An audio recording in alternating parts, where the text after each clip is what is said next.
Ito naman siya. Hindi ko alam ang pangalan nito. Ito from sa opisina ni amo ko. Konti lang pa to din dati. Ito.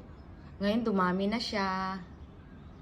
Actually ito, ayan, at saka iyan, mga madali na yan sila mamatay. Ito mamaya. Yan. Napakaganda ng kwento nito. Ito naman, ito na lang natira. Pero, tignan mo naman, kapit kamay talaga siya. Nung nakaraan lang, bumunga tong laki. Ang ganda ng halaman niya. So, dito muna tayo. So, ito nga, hindi siya buhangin yung parang nilalagyan lang siya, And then, sabi ni amo ko, pag ito mamatay, hatapo na. Pero ako, hindi ko muna sila tinatapon. Hinahayaan ko muna lumaki. Hinahayaan ko muna na mabuhay sila.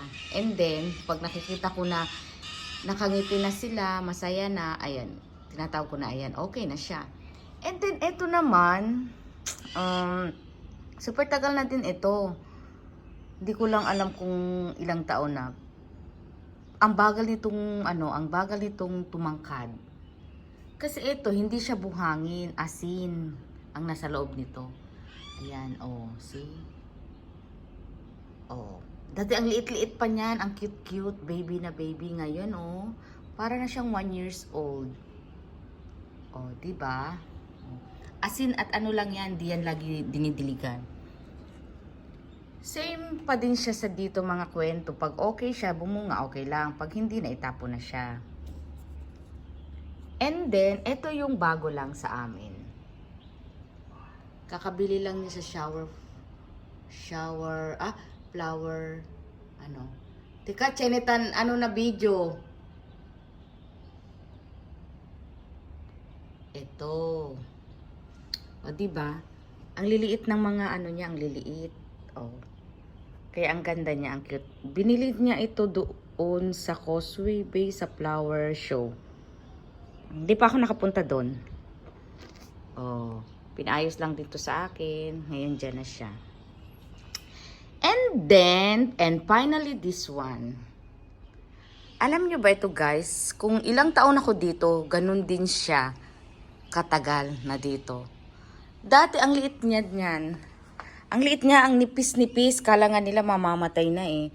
And then, nasa maliit pasok pa yan. And then, eto, nakalagay ito sa study room.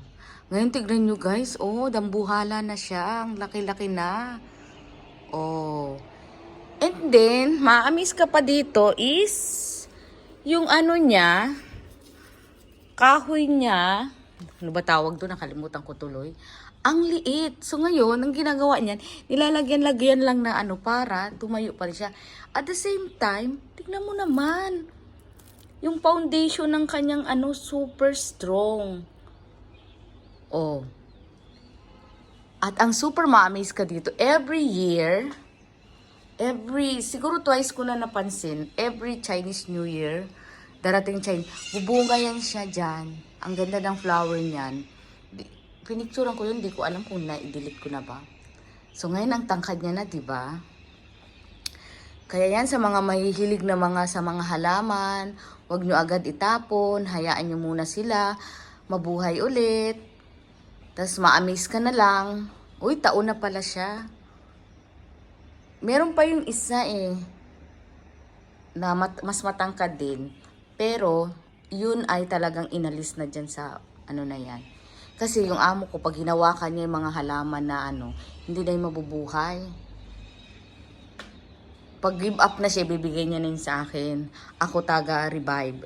Charles! Totoo yun, ako taga-revive ng mga halaman niya. And then, ito, talsik-talsik lang. Pero pag wala siya, alam mo naman, tayo matitigas ang ulo. Pag wala yan, talagang pinapaliguan ko mga yan. Ayan, diba? And then, hanapin ko pa yung the rest. Wait lang.